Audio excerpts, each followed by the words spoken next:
An absolutely unbelievable sight at Chicago O'Hare International Airport.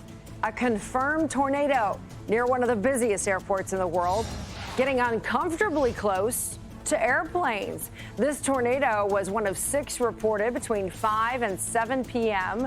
More than 300 flights in and out of O'Hare and another 32 in and out of Midway were canceled, according to FlightAware.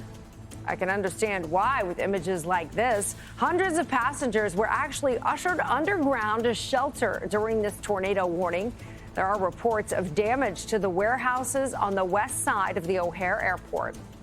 Across Chicagoland, tornado sirens sounded at least twice starting around 6 p.m. Damage survey teams will be out today to determine wind intensity and ratings and tell us how many storms there were. In Cook County, where Chicago's located, a trained weather spotter reported roofs blown off and numerous trees uprooted. In Stickney, Illinois, large trees were down there and some homes damaged. And then in Indian Head Park, a roof and walls of one of the residential complexes was ripped off. Huntley and McHenry County have had emergency managers reporting homes damaged there as well. 45 miles northwest of downtown Chicago, this is Elgin, Illinois, where a rare double-barreled storm, at least 2 simultaneous tornadoes, impacting at least 24 buildings. Those were damaged, according to the Elgin fire chief, who says they are this morning assessing damage.